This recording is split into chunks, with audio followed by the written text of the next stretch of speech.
wegadinza otya ng'omuntu okubeera kwene embeera nga togituuseeko aliwo yenna omukyalo omwami yasinga okufaayo kwa yaba tayagala mwana nze omukazi nyinza okuba ndyoka okuzaala naye watuukira okuzaala n'ongamba mbu ate tewali ready ate negaa nti ndi lubuto mbu ate lwaki olufuna ate biki gwewakolawo ki kisinziira kubanga omanyi bagamba nti ekintu kigendemu ng'okyetegekedde ate ng'okimanyi nti nno olina bakikuleseemu ojja kimanejinga saagala kwolereza nnyo abavubuka okulaba nti ne basula obuvunanyizibwa bwabwe but ate ne saidi yaffe neyabasisita baffe nabo balina okukimanya nti ozaala gw'osobola si buli muntu nti gw'olaba ng'ogenda n'oyo obuuka n'oyo take your time munanga olusi bijja tetutegese naffe naye kyenkugaye nti nawe omusajja abeera cautious omanye nti toli ready teekawo embeera eraga nti toli ready yingira mu kintu ng'oli mwetegefu enkuba oba manye nti egenda kutonnya yambala nki kirikooti naye kati bw'ogenze mu nkuba toyambadde osula togenda kutoba kati obuzibwa sisita wange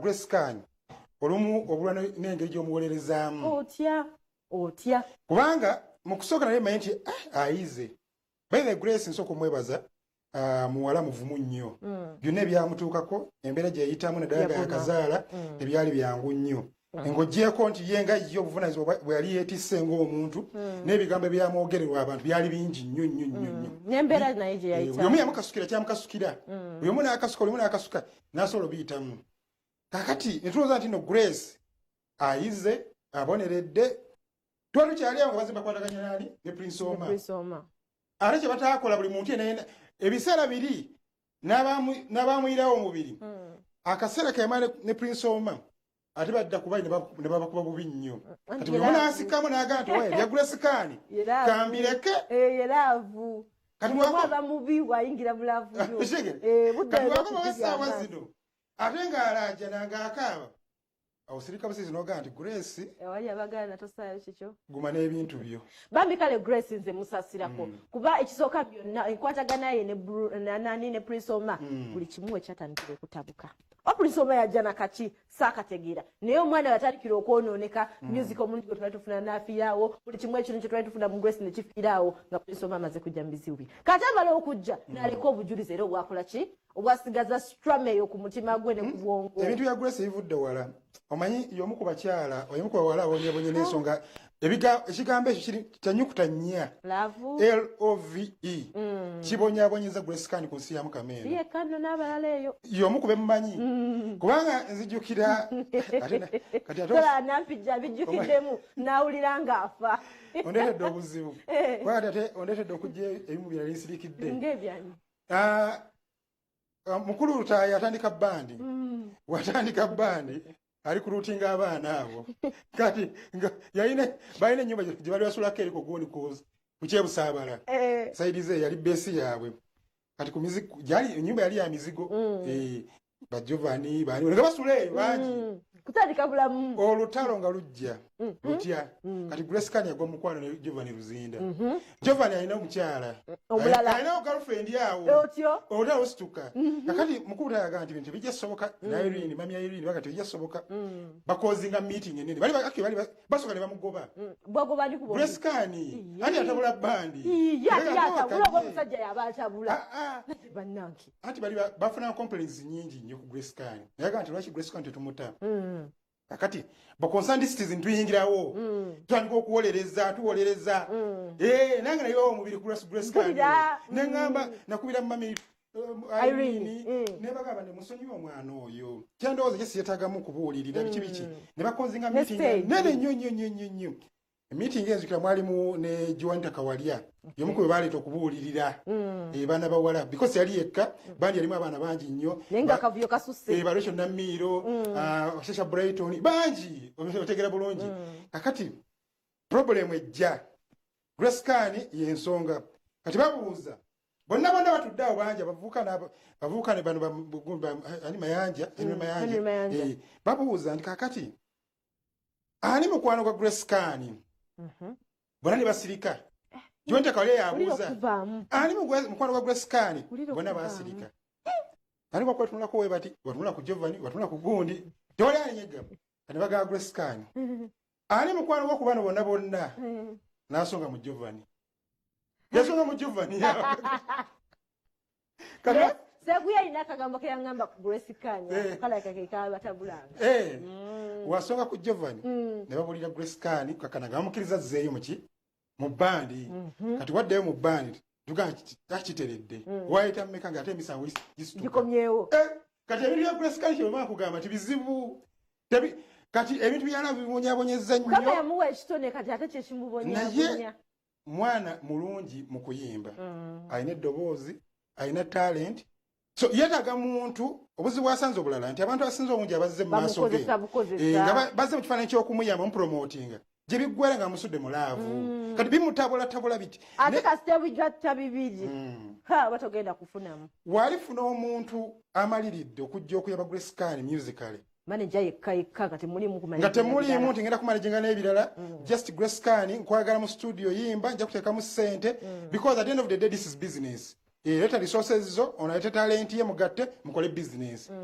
ojja kula Grace Kanya ngali wala zina ninga mpulira nti omuwala wamala okuzaalako nebikatambula bulungi abayize kati obuzibu obulaba Grace Kanya bumanyi tayiga Makindye yetaaga kukyusa ku location era kukyusa location addewa awo Makindye wazibu nnyo omanyiyo awo Makindye wazibu nnyo tunatunamu era addewa Makindye adde kusaidiza ennene waffe eno ntinda simanya najeera simanya kyagala oba najeera oba gundi nansana atandika obulamu obupya kati nansana tolina kyokoze omuntu omujja Makindye tomutwala enansana obadde ki kyogamba abakoza noyanika mu ttaka agende gundi matugga atirisitiko ebifo bwe bityo yeetaaga okuviira ddala Makindye Grace Kanya kuba Makindye entabiro yaayo gimanyi bulungi wali buli kimu bano bamusika ate woba mwangu n'abangu banno babeerayo bano bamusikasika mu biragalagala bano bamukola bamuzze eno bano bakola biki so nkugambye alina obuzibu bw'amaanyi Grace Kanya nate egundi nate ebintu bya Grace Kanya bizibu gundi yali amugyeyo nga mututte iri eri ani bujingo epasita gyali namala n'abalekera omwana ye n'avaayo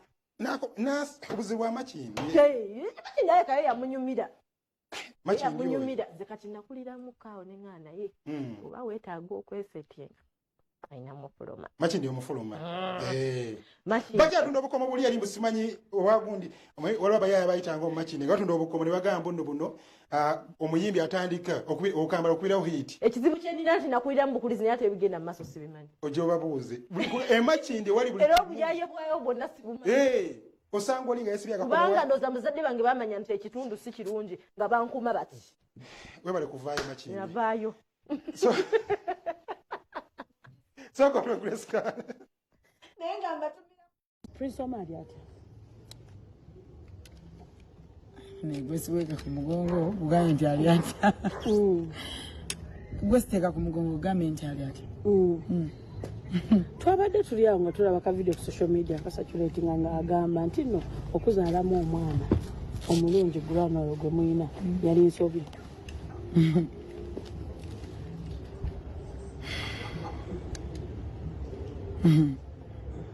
oli mama so wentuka wano ngera emotional kasi kyalina budde bukaaba gona yali nsobi kiddemu ogambye ki yagamba ate nze nakyogera noŋŋamba yagamba nti yali nsobi oba yajja mu nsobi Prince wange omulungi nkuwa ekitiibwa okimanyi nnyo sekyo jowe naawe okimanyi ate munaye sijagamba onkwagala kuba tusobola kwagala musajja ate ataliwo nkwagala nga taata omwana wange I always want you to live longer so that you olabe success za granawe naye wa Prince sijja muteeka mbino jeja wa mwana wange kakati nemugamba ndadi juice ndadi tetulina oba sukaali batwetunaye nankwe nangamba taata wange gwokubiraako manyi yes yali tamanyi nisinga yali tamanyi teyandituuma emannya mwana nga muwere tuŋŋamba kyamu tamanyi ng'ate we twagenda it is too much but kyensobola okusaba Prince we love you tera kulinako bujja tera kulinako tabbo wabula bw'onyikiriza ennyo ennyindo gireeta ki omusaayi Prince akunyigiriza nnyo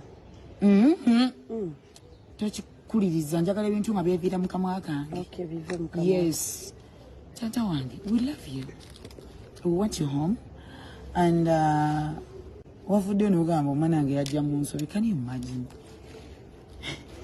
wakiraba tewakiraba maama mumwabi mujjako grana yajja mu nsobi newaba yajja mu nsobi oli maama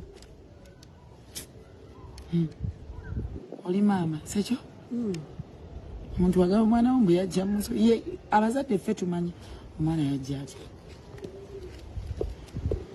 ye how could you say manya omwana yange yajja mu nsobi kuki yajja mu nsobi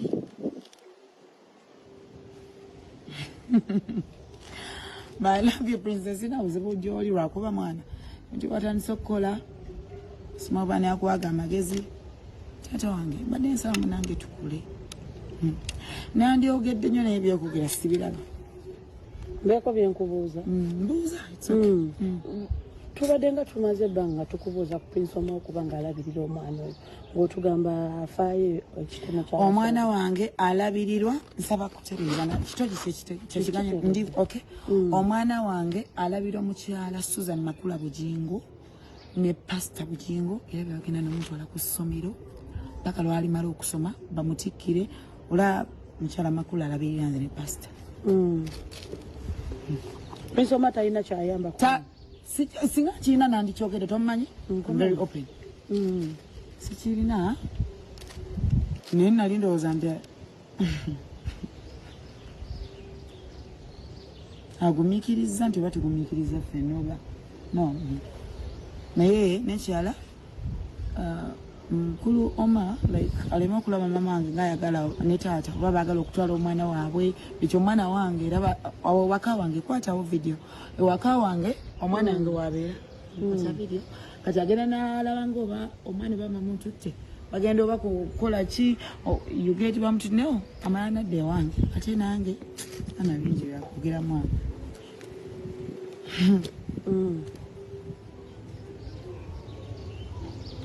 sikyana nabudde bukaaba sibulina Prince akitegeere okuva nereero nti omwana wange alabirwa Susan Makula Bujingo taata nze ne webajjanjabira omwana oyo bayitawo munyonyi wali sijja bakubira kalamu nja kyogera mugundi mu video ali ku insurance omwana bamukebera and everything ate sigana nkomuwa mwana we yagenda nagasana gano muwa mwana we olugamba nga luwagiddwa Wazalendo Investments Limited tutunda poloti futi 10 futi 10 ne ika zonna z'oyagala okumanya ebisingawo jangu ku offices zaffe ezisangibwa Ntinda Kiwatule essaawa eno ng'ekutuusibwako. With Kanzali plus Muchuzi, you get the perfect pot of flavor and taste with the superior ingredients of the new Royco 2-in-1 mix. Enjoy the Kathufu mix. Enjoy Blue Flame Mega Sale on Holy Furniture, TV Ntono, dining tables, n'ebirala bingi. Osobola okusasula ekibanja mpola. Osobola okubasanga Ntinda Kiwatule Road oba Seguku. Ensangi zino, parents are looking for education with value, discipline. Sako n'omuyizi ng'atya Katonda. Islamic University in Uganda, Females Campus e Kaboja, trains a holistic, innovative, hard-working, strong ladies abatambulira ku mulembe guno. Jangu mu August, September intake. Okole courses nga law kude ne weekend, business studies kude ne weekend, biswasa kude ne weekend, public health kude ne weekend, education, mass communication, public administration, BIT, human resource management, secretariat, records management, and all vocation courses okuva ku certificate paka ku masters. Bring your daughter mu environment eyeyagaza, environment gye bayitiramu ebitabo. IUI Females Campus tulina gym, swimming pool na buli kika kya muzannyo gwonna. Jangu ofune ekyenjawulo.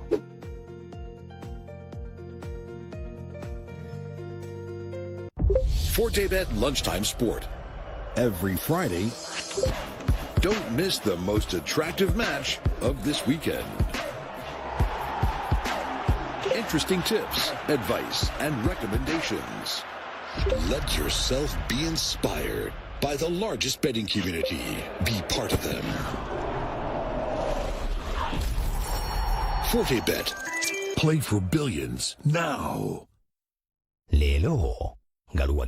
Soft Care Petal Care has a floating design that perfectly fits. It reduces 70% friction on skin, absorbs fully, and blocks leakages from both sides. Soft Care There's no flavor like Mirinda, now in a fresh new look with the same great taste. Enjoy the tongue-tingling flavor of Mirinda Fruity, Orange, Green Apple, and Pineapple.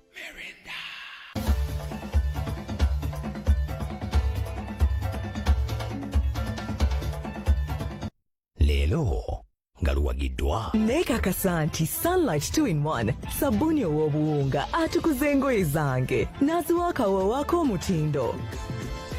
Sunlight, more than you Lelo ngaluwagiddwa. Soft Care Petal Care has a floating design that perfectly fits. It reduces 70% friction on skin, absorbs fully, and blocks leakages from both sides. Soft Care, yeah. There's no flavor like Mirinda, now in a fresh new look with the same great taste. Enjoy the tongue-tingling flavor of Mirinda Fruity, Orange, Green Apple, and Pineapple. Olugambo ngaluwagiddwa. Wazalendo Investments Limited tutunda poloti futi 10 ku 5 futi 10 ku 10 ne ika zonna z'oyagala okumanya ebisingawo jangu ku ofisi zaffe ezisangibwa Ntinda Kiwatule ku Kiboga School of Nursing and Midwifery tulina ekifo eky'okuyigiramu ekirungi nga n'ebisale byaffe bisoboka sako ne scholarship zaffe ennungi enfuna application ne admission forms ku ofisi zaffe e Hoima. Islamic University in Uganda, Females Campus Kabocha trains a holistic, innovative, hard-working, strong ladies. Jangu August September intake. Okole courses nga law kudene weekend. Bring your daughter mu environment. Eyagaza. Why? Denti mumuyagala kwebaza abantu. Katono nnyo. Soko kuliseba maniyu enambolo nakulweggulu. Lwaki ate bamani? Basusiza bane mwakisusiza sijja kulimba. Omayo nakulweggulu Cameroon yabadde esamba yasambidde wano. Kati bo bagenze kwogera muntu onana. Ne onana go bagenze go batijjisa oyo. Wanayo bakuba go basinga okuvuma. Emipiira gidamu ku weekend. Abamani bampulize bulungi emipiira gidamu ku weekend. Nzo mukuba oyo gera byoyogera nga mbiwulira. Naye kemuvuma onana bannaye nga jjo mwatijjisiza onana. Simaina kumanya. Bakikoze? Ate n'onana leke nyini. Yagenza okuva e Uganda. Ngalabye da ensi yagyetisse. Akati wadde nakyo yagala tutisa. Temuddemu kuvuma onana. Bwe tunaddamu. Ati kati mwasobedde. Kubanga jjo waddamu wanika muwana mukola ki basi mugisazeeko mulemesezza buli kimu. Onana afuuse onana. Naye wano onana mumusinga okuvuma. Nze abamanyi mwasobedde. Oba otuleke. Kambaveeko. Tukola bye tuwagala. Kasongambye ekyo kambaveeko abamanyi mukole bye mwagala. Tukola bye tuwagala. Nenga omupiira gwawedde 0-0 nenga banne onana ye. Gwasinga okunchapula. Gwakosejjo. Mande. Gwali musu. Kati gasinga okunchamula musanze okuvaka bana natekako tochi. Wow. Eno love gye tuba tuwagala. Ne Uganda tukulakulanye bannaye mu nsonga ey'omupiira kubanga mumupiira. Ng'ogyeko kuba nti nno twagenda South Africa ntujja draw wantu abakubye 2 ate n'ensi ezo sala nezigamba nti abannaye omupiira tukutwale Uganda kitegeeza nti Uganda tusaba akola nambole tubebaza okola nti mwawe muddabiriza nadda ku mutindo kuba bali okukyaliza wano ekitegeeza nti balina bisaawo eri naye tebiri ku mutindo nambole kati waali ku mutindo nnyo naffe lwebagaka ono twali tuyomba nga tukyaliza bweru eyo ogenda okulya Cranes egenda samba yekyaziza mbate ekyazi eri Egypt n'ogamba nti twazza gwaki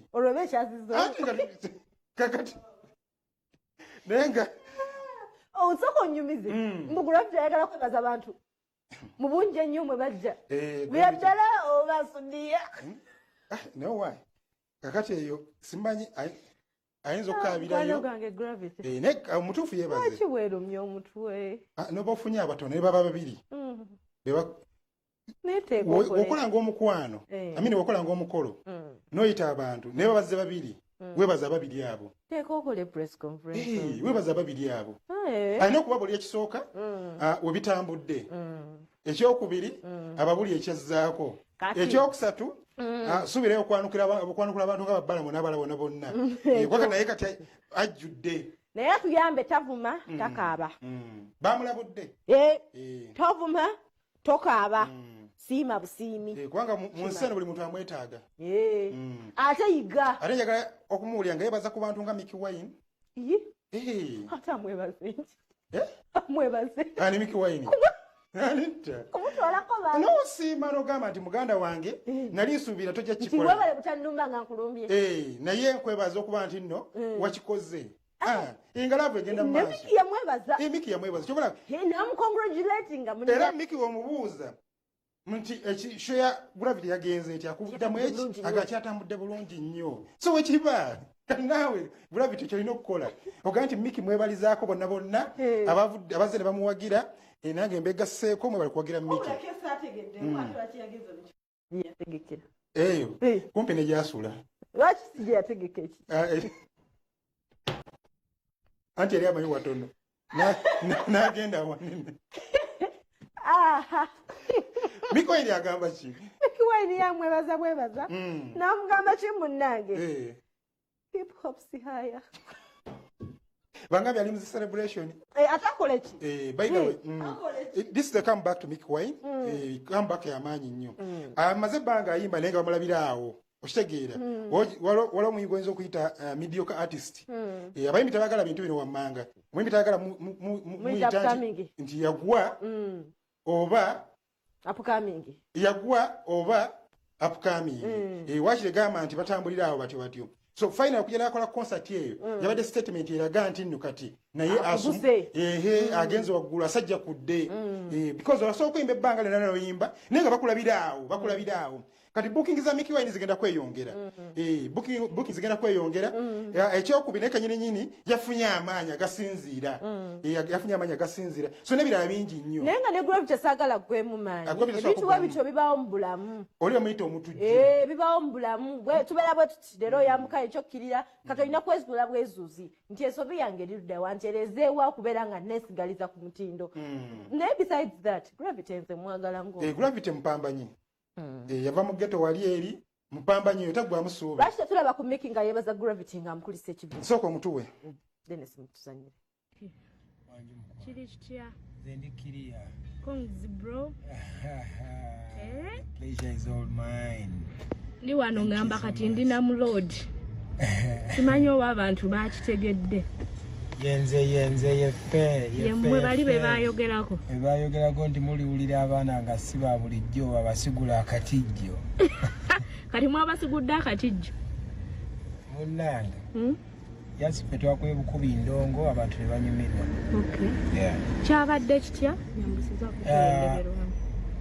kyabadde very fine abantu babadde basanyufu omanyi osobola okufuna abantu nga bangi ne batasanyuka naye mukama mulungi nti basanyuse saba tugirako kwesi naye mukama mulungi nti basanyuse nange nensanyuka kwegamba ffenna twasanyuse gwabadde mukwano twabadde tusharinga mukwano n'abawagizi bange kubanga kabadde kaseera kawanvu nga tetunaba kweyongerayo nnyo ku lunaku lw'ekivulu lwosooka otunyumize pressure zaali zitya zaali nyanga bwe zikka kyali kityawo munnange nze nali neesiga katonda wange katonda wange yakuba ekkuba ewatali kkubo era yanyambye from day one kati nga mwesiga ate nga n'abantu nkimanyi banjagala katonda alina ensonga buli omu yabadde agamba Mickey ekivulu kye kiri wala tasobola kusobola bano ba mu kibuga zenengamba seatadde ekivulu kusobola muntu yenna olwo natadde ekivulu abo abanjagala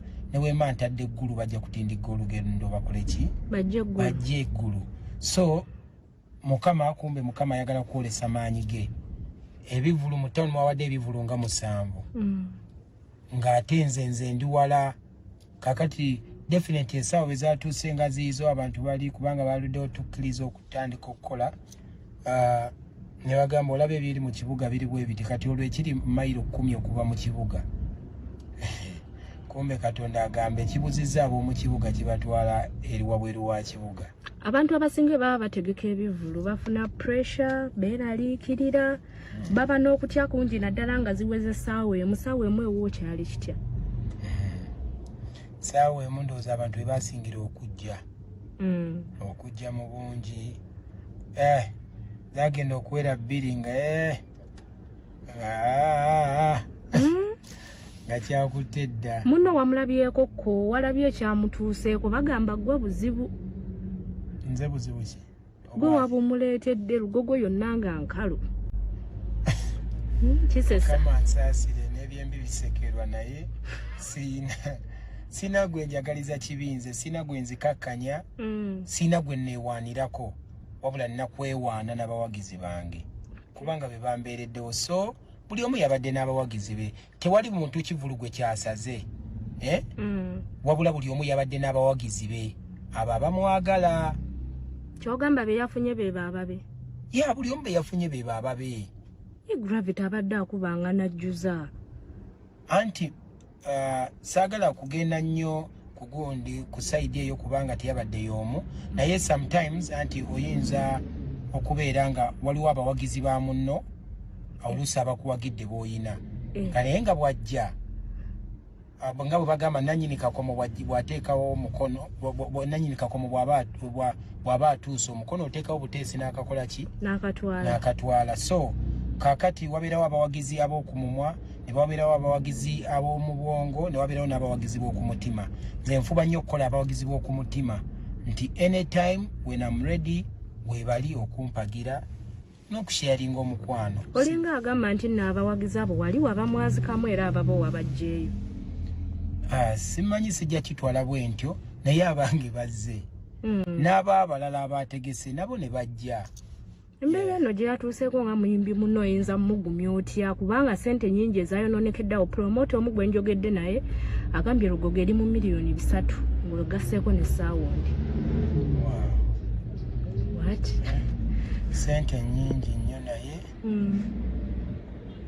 mukama ajja muyisa ajja kimuyisaamu yanze jasimusabira busabizi bigende bulungi naye era munange buli kimu buli ekibeerawo tubeerako kye tuyigamu ne bwe kiba kibi era kiyigiriza kati naawe ali eyo buli ekibeerawo funamu kyoyigamu kiki ekikuleetedde okuba n'obuwanguzi kubanga ku internet buli wamu gwa trendinga kubanga njagalwa ate nange njagala naye ekisingira ddala obukulu katonda katonda yaggula emitima gy'abantu katonda yakuwa obwongo obuyimba abantu bye baagala ennyimba zange ne bwe luba lwa myaka 8 emabega you might think it's yesterday okubanga baluyimba kigambo ku kigambo so simanyi twalabyeko kyaliwo ng'alabika teyasobodde kupositinga naye ng'ayita abalala bagende ewa Gravity njogera ku minisita gwe baakawa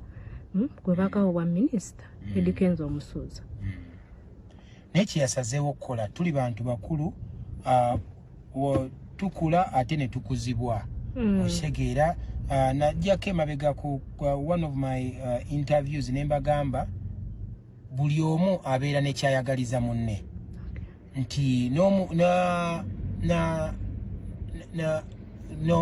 osobola n'okubeera ne best friend wo ku side yo nga best friend wo naye nga gwe engeri gy'otamanyi mutima tomanyi oba oli best friend we oba oli worst friend we olugambo nga luwagiddwa Wazalendo Investments Limited tutunda poloti futi 10 futi 10 ne ika zonna z'oyagala okumanya ebisingawo jangu ku ofisi zaffe ezisangibwa Ntinda Kiwatule ku Kiboga School of Nursing and Midwifery tulina ekifo eky'okuyigiramu ekirungi nga n'ebisale byaffe bisoboka sako ne scholarship zaffe ennungi enfuna application ne admission forms ku ofisi zaffe e Hoima Islamic University in Uganda, Females Campus Kabocha trains a holistic, innovative, hard-working, strong ladies. Jangu August September intake. Okole courses nga law kudene weekend. Bring your daughter mu environment. Eyagaza.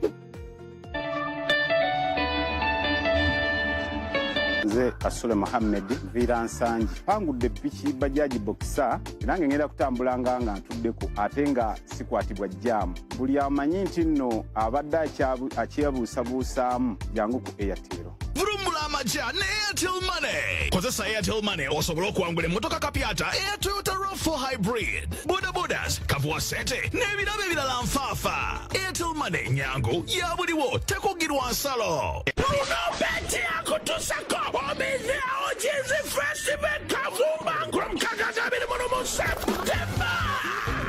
Omiwo yakubulako, ojiwa tomulabako, yekasela mulio kama meeting.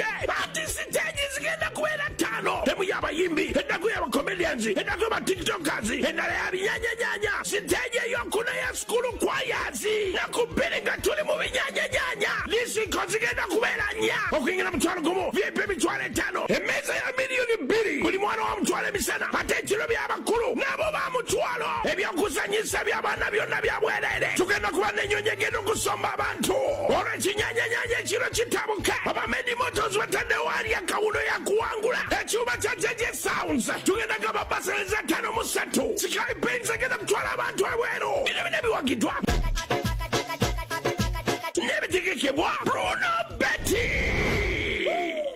Eno ye one mega concert of the year. Kampala gye mutagenda kwerabira. Shiba Karungi, Twin Kama, agenze Lugogo Cricket Oval, Muneyanziza live concert, Friday nya October. Emitwalo ebiri okuyingira JJ emitwalo 5 emmeeza miliyoni 3. Ono bamuyita Mama Tusuubira. Ono ye Mama Kalimunda Pro Max, mulala nnyo mukonko n'endongo kati. Saturday nga 5 October, Colin Hotel Mukono, omutwalo 10 JJ emitwalo 2. Ono ku Sunday nga mukaaga, Maria Frey Masaka, shillings emitwalo 2, JJ emitwalo 5. Zino z'endaga za Shiba ezikomekereza omwaka guno. Era ajja kulwawo okudda ku stage. Bashibaholics muliwa. The team no sleep. Ebisajja ebiwoza Shiba.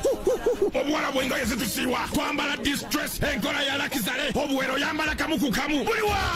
Obwana obuva USN. United States of Nigeria. Obuwaza nemala nkukwatako gwe bwepala. Bitegekeddwa Black Legacy. N'ebiwagirwa Shiba Management. Westlake Water. Capital FM. West Record Uganda. JJ Sound. Victoria University. Club. Refreshingly different. For sale to persons under the age of 18. Bukanda TV. Airtel. A reason to imagine. Kampala. Kanagaka gwote gakirizika. Kale tugawulirize. Bannantemegwa mukatema the Ebonies. Olumaze okugala omuzanyo gwabe Glorious Lubalala. Kati ate base butasaga n'omuzanyo omupya. The Taboo. Amasake Buko. Gujjuddemu obukodyo bwa sayansi bwansi yonna. Ojja kuyinanyumirwa Sekeo Kaabe. Oluvannyuma oveewo ng'omatidde. Ddala ba Ebonies be bannantemegwa. Tutandika ku Lwomukaaga nga 5 October n'olulaga lumu. Tuddemu nga 6 ku Sunday n'olulaga lumu. Ate olwo tuddemu ku Independence nga 9. Mu Theatre La Bonita. Olwo abazanyi bo bonna b'Ebonies nga bakulembeddwa Professor Bosa. Bakulage ttaaki. Okuyingira shillings emitwalo 3 VIP emitwalo 4. Abato omutwalo gumu. Ku lunaanaasuba The Taboo Amasake Buko. Nga gugulwawo yanamanya biwagidwa Naiza ne Victoria University.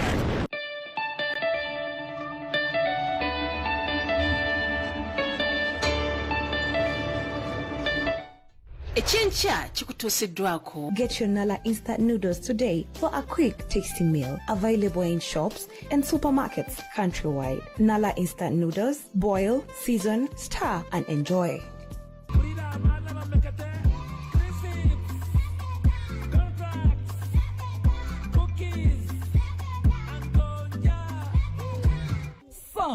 Taste the difference. Smart Kayonjo septic tanka eno ng'etwala ekifo kitono ddala ekolebwa ng'eriko akasenge gy'ebitavunda ne kigiyamba obutazibikira. Tukola ne biodigester septic tank ku kibanja mpola. Atwetaaze tukubire ku ssimu zino wammanga. Advanced International University, we offer various courses plus complementary and alternative medicine. We offer full and half bursaries for students who apply in time. Enroll now for your degree, diploma or certificate studies. Anti go imanyi ngetali. Owe. Babikubye. Arumati kigamba ki? Tuli bulungi. Gundi sityamulaba. Ani. Judy wafe mwamugoba. Judy akolera ddala. Tumani project singa zitambula. Ndio mulaba ne kwina ali musana ne mubuza ne Judy sityakolaba. Nagamba ki? Ate gundi. Ani. Ono yali nvudde mutwe. Ani. Gundi ono yali gundi wa Lwasa. Mukwano gwange nabatanza kyaliyo simanyi kubanga sinza yogera ekibiina kya romantic nze nyumuzanyi ali ate director Ahmed Lubowa ali bulungi Ahmed Lubowa yebuzabuza ate nga yebuzabuza buli omukwira kasimu anzijako ekizibu nnyo alwati kimbagala nnyo kyogera akimanyi mukulu Lubowa mbagala nnyo ne kyensinga omwagala kiri kimu amanyi okusportinga amanyi okusportinga naga nti oyo Obatu ebisanyizo kyebyo nje mbiyitemu nange. Nno yononeka. Nampijja agamba ki? Abanaki bali bulungi. Bangamba kati nampijja munene nnyo mu kibiina. Ndeka misogera kibiina. Nda spokesperson we kibiina. Kati tajja kugoba nampijja tasobola kugoba mukwano gwange. Ombuza ali ati ali bulungi. Ali bulungi. Ebikotegana n'ekibiina. Sina n'ekimu kye. Banga nampijja ennaku zino sebe mu amayinja gali nnya. Sina n'ekimu kye mmanyi. Kakati gojja kudda no tubuzeebuze. bwe banampa ekyobwogezi nja kuba njabibuuza Judy oleka oganye okumbuulira sina kyemmanyi nga kiterekere njagala ngende nga mmanyi nti nno ensonga zino Nampijja yazikolako zino Shadia yazikolako ziri tulina omwogezi bayira reka tugobonoonya gyali yani omwogezi tulina abogezi bali babiri tulina Osulight Mulimira ne Hamisi Segujja nze Nampijja yayinza okunyanguyira kati gobonoonya bwe ngenda okunoonyako naye nga tubeebaza emirimu gye mukola tubeebaza tusiimira ddala Nampijja akutumiddeko nnyo Florence Nampijja mukwano gwaffe bambi atwagala nnyo ate nga naye mulabi wa kyankya nnyo ayagala nnyo obukedde agiraba nnyo tubadde wano nga twogera ku Grace Kan naye nzijukira nti ate ebyono bikyali onzijeyo eri ekyo kyoyagalayo naye gyetukolera omanyiyo jangu tugende mu maaso kyala tugende mu maaso naye nzijukira nti ebya Grace bikyali biwe waliwo Naalongo gakaba gakumba Banalongo Wakama Ivan ono Wakama Ivan kama nti Salongo kama Ivan yazala dda abalongo mune mulimu abantu nze nakula mpulira era nga nkimanyi nti abalongo tebakweka nti ekigambo Salongo bayire nga abantu balwana bulwanyi okubaako Salongo Nalongo bakirwanira ekitiibwa ky'amaanyi n'ennaku zino osanga Salongo tayagala kweyita Salongo bajje twamukaka bukasi kataba bajje oyo twakimuteekako omanyi okikuteekako ku mpaka tumukaka bukasi nubuga weyita Salongo bajjo ate ekitiibwa kigenda kweyongera nze nali ngamba abo Nampijja wenzalira abalongo nze ne mumbawuye nga bampita Shadia kati kama Ivan banga lyonna lye mumanyidde mu ndongo eno nze mbadde simanyi na Salongo afukadde Salongo myaka yiyo emeka oba mukaago oba musanvu yazaalazaala dda naye abikweka olwadde mukyala we gwe yazaalamu abalongo kati ekiriwo omukyala ayagala baana tamanyi oba abaana gye bali oba abaana baaba batya akaaba ayagala kulaba ku baana baako obuzadde kaluma naye Shadia ebintu bizibu oba osaasira ono nolaba ate oba osaasira Grace Kan ate Naalongo najja naye abo bakimanye si bokka balina ebizibu naffe tulina ebizibu bannange ensi ejjudde ebizibu buli muntu alina ebizibu ebya kwanza nabakumye ne bagamba buli kizibu ky'olina Mukama akimanyi nti kyekikyo era ky'osobola akubanza ndi wanjawulo nsirina bizibu ate bakulimba buli kimu kitereeza kyatereera amina kekanyirira okolaba kano sirina bizibu ate wakanyire kayirako gwenga weesiimye era mpulira Naalongo ng'akaaba ayinza n'okunkaabya kwasaagala muntu abeere na bizibu kibi nnyo ebizibu by'abalala kati byebibyo ne Naalongo kati lwaki ebizibu yabitutte mu gundi agende mu kooti agende mu fida yasoose yeekubireko wano omulanga munnange kuba kimanyi Bukedde TV ya muntu wa bulijjo yasookereko wano kama Ivan atamutegeera yona abeera mu nnyimba twasinga kumutegeera ku Fikfa Maker kama Ivan yaliko manager wa Fikfa Maker yaliko manager wa Palaso amanyigiza abayimbi bangi naye nga naye abuze omanyi mulungi mu kumanaginga naye ate atabuka nnyo n'abayimbi bamanaginze wakumanaginga aba yakuteekako olukomera y'omu ku bayimbi olaba enkola ya Jeff Kiwa nti waba manager wo aba ayagala kumanaginga akowuninga buli kimu tolina kwogerayogera nnyo olina omutegeezaako ng'ogenda eno tolina kulya kiri kati sisitimu eyo nnungi naye wano e Uganda eyinza obutapulayinga because manager omutuufu eri Bulaaya alina okumanya omuyimbi yasuza atya agenda kulya ki agenda kwambala ki kati wobireeta ne Uganda kagawe olugezigezi lususe ati gapande kuchino managinga ne sente tumpa lero ti managinga ngompe ekiwera wano oteka professionalism eyo gaga olugezigezi lumususse oyo ekira nga bamugamba bashituddukayo kati obuzibu bwalina bwa concert simanyiyo muyimbi gwa yamanaginze nakola concert ngeri successful era basinga omujikasa batuka ku stage eyo nga baddukayo weyakola gundi weyakola Fikfa Maker nekisala Fikfa Maker naga nti omanyi kakwesonyiwe n'agenda n'akikuba Palaso nebigaana concert naga kangende n'abala so yoyo so kati yewa bikonwa nakisusse nnyo ekyate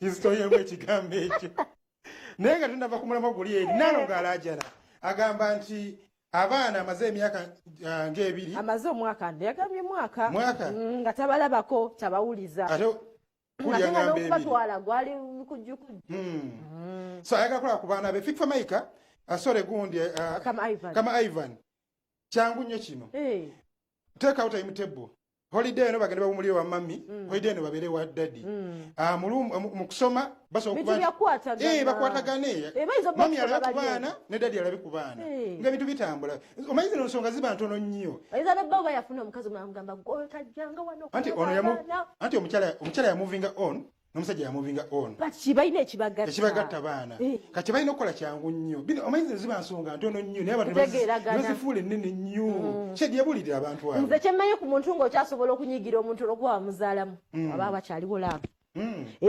wotukira nogaa kati ono mumutadde tubeerewo ku lw'abaana waba baagadde mbamuwe waba nange mbeetaaze mbafuna ng'omanya kati abo baakita bali ku parenting kati buli omu kyalina okuba omanyi nti ono nsonga yazali ne Diamond bafuuka baluganda yabwe sigitegeera esukkamu oba nsonga ya Rema ne Kenzo at least kawo kubanga Kenzo aba ayagala kulaba ku mwana we ali available bintu byangu nnyo bano oyagala mutwalako out mukutegekera bulungi nnyo n'omutwala oyagala spendinga naye holiday number mutwale asitamala nadda nasoma ebbanga bweti nzamulina ebbanga bweti gwamulina as simple as that naye kati kisinga toleeta bana buzibu nti oli talabirira otandika okugamba ate olwokuba talabirira ate kati kino ki kati bamuwe bamuwe enjala ebalumira ewuwe tekisobokera era bajja baliisa ate naye atya ayinza oziweereza eno nezigwera ati mugundi nze kyenjagala okugumya abakyala bannange oyo omusajja newaaba yakuzaalamu abaana tabalabirira talina kyakola waaba yayagadde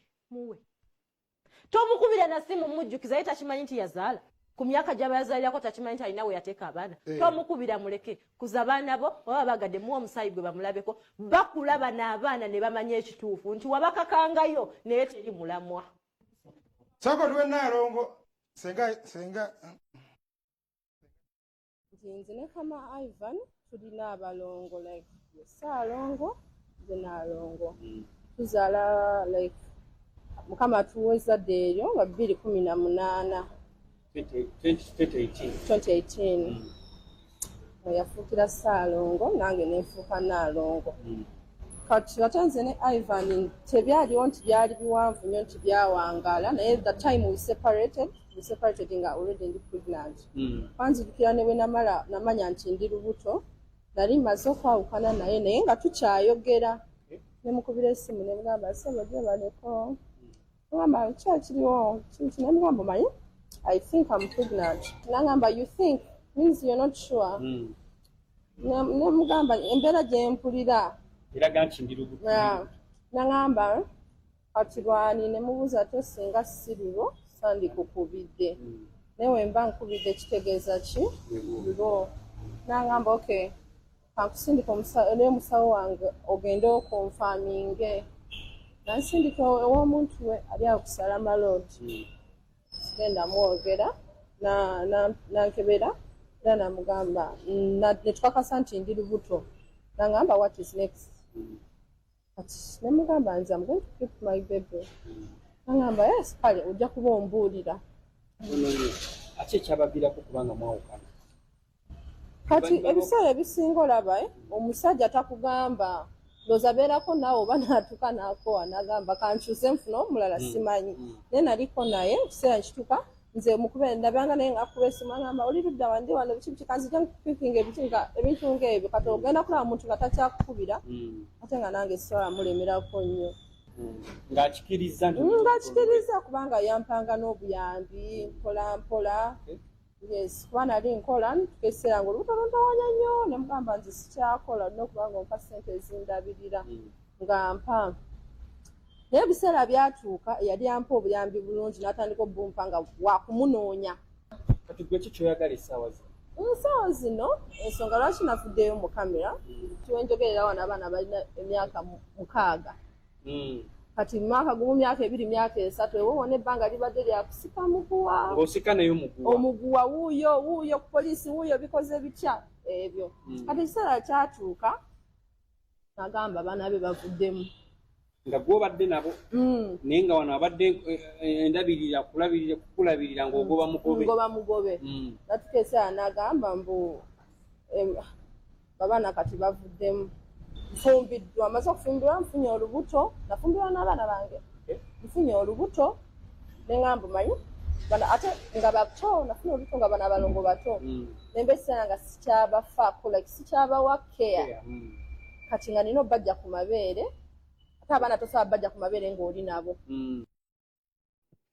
ezo n'ensonga za Nalongo kyaka kulaba ku baana tewali kirala Nalongo kiyinza osukka ku baana ye negundi yafuna dda yasetulinga dda ayina ezaala n'okuzaala we nali nkyakavalinga bino police beat nagenda nnyo ku police station ezo nga ogenda mu gundi wa office bayita ya family ekola ku nsonga za family kakati lomu omukyala nga jalopa bbaawe yekyanga nze mbikoye biki kakati ng'omusirikale amugamba ati nenedda oyinza okuba ogamba takuwa buyambi ng'oyagala birala kakkana wansi nga kakkana nga kakkanya n'omusajja nga kakati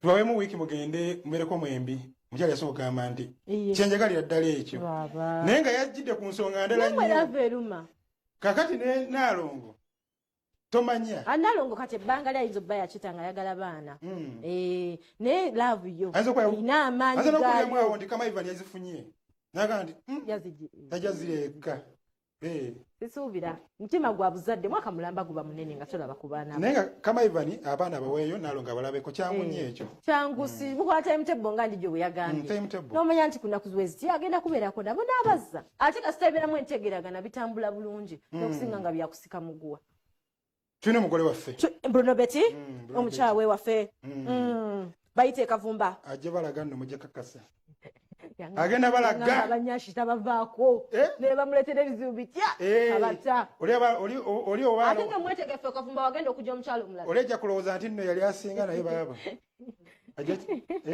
ajja kakasa tuli Kavumba enaku z'omwezi meka ennaku z'omwezi zigenda kubeera nga 21 mwezi guno gwennyini abakowodde bonna ate waliyo n'okuwangula kiharriya abataddemu ssente ebirungo bingi nnyo ebyo abitaddemu abaana misana wano beetale beekole byonna bye baagala leero ekiro kyabakulu ono y'omu ku bagundi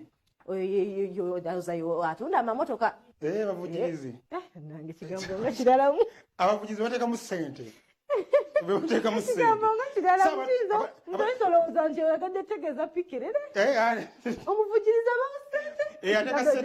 atadde ssente mugundi mu nteekateeka y'ekivulu ekyo yomuku ataddemu ku ssente naye nga Bruno abagamba nti oba wasomako bakireeza nina obbi oba oggi buli yena yagenda ku ssomero gye wagenda obbi oggi affairs zonna zigenda kugera wa Kavumba wobanga olina gwe waleka mulooko jangu mutandikire awo so tomanya oggi gwe badde onoonya ebbanga lyonna yonna oyinza omugwako Kavumba oba obbi ngali mbaana nga mukaaga naye baba 10 notandikirawo nemwejjukanye nabagamba otuuka omusanga ng'alinga jjajjawo kamirira mubuuzi